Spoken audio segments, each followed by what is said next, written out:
There have been government investigations, there have been private investigations, and we've interviewed a lot of people, ex-CIA people, who have talked about the CIA involvement in drug operations for many decades. It's public knowledge, though once again the media are not saying anything about it, that Oliver North and his people involved with the Contras have been running drug operations, cocaine primarily, bringing it back into the United States. And there are other investigations which show that George Bush's office, Donald Gregg particularly, and the people he was working with, have been supervising an enormous drug operation, which once again was sending illegal arms down to the Contras and elsewhere, and bringing cocaine and other types of drugs back into the United States. The CIA has given Noriega over the years $200,000 a year. Oh, yes. And they kept feeding him money, even when Bush was the head of the CIA. George Bush, through his office and through the fact that he was a member of this, head of the CIA, I think he was very, very close to it. He knows exactly what was happening, and I believe the rule that once a CIA member, always a CIA member.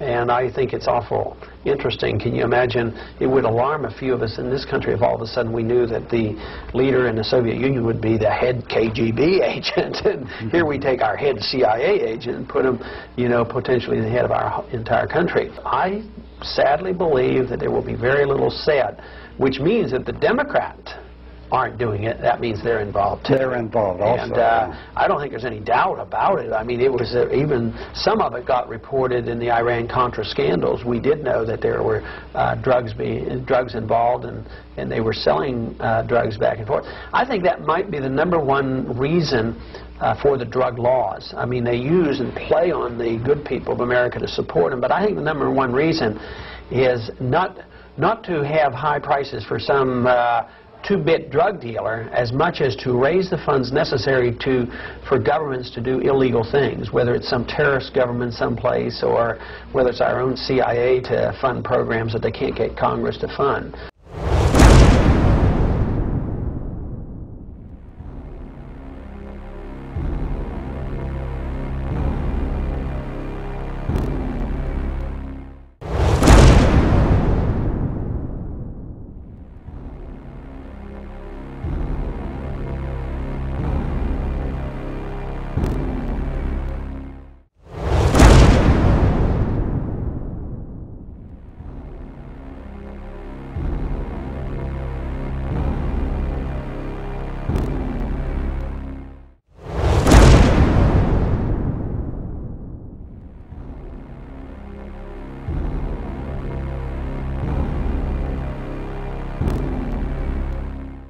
This is your last chance.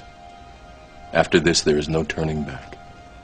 You take the blue pill, the story ends. You wake up in your bed and believe whatever you want to believe. You take the red pill, you stay in Wonderland, and I show you how deep the rabbit hole goes.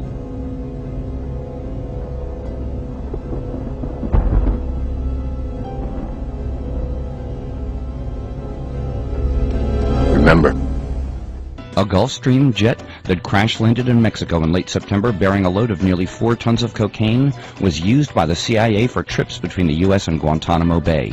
But that's just the tip of the iceberg. I speak as a retired international covert operative for the Drug Enforcement Administration.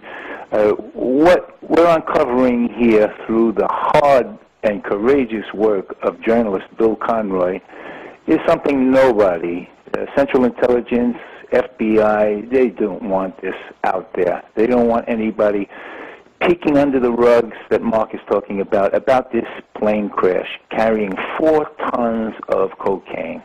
Any kind of corruption you could imagine occurs. And when you talk about 4 tons of cocaine coming into the United States with the involvement of a man who worked as a pilot for CIA, DEA, and FBI, who was obviously somebody who was a shaker and a mover. His jet crashed in late September of this year in the Yucatan.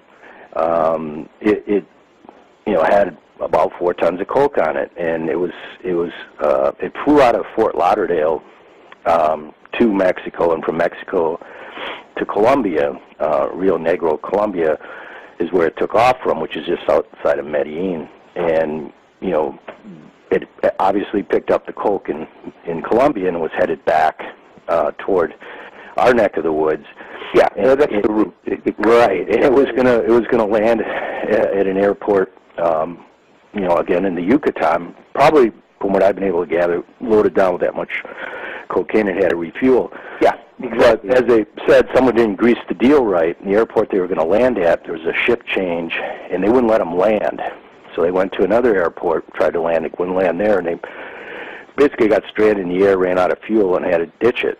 And that's how they got caught. So it was a you know, deal that went bad, apparently. What's come out on it so far is the jet that they were flying. You know, we got the FAA records on it, and you know, the Europeans have been looking into the rendition flights that the CIA, the agency, was running for you know, Guantanamo, and these tail numbers on this jet that crashed show up in some of their research as being used, this jet being used for at least 3 flights to Guantanamo between 03 and 05.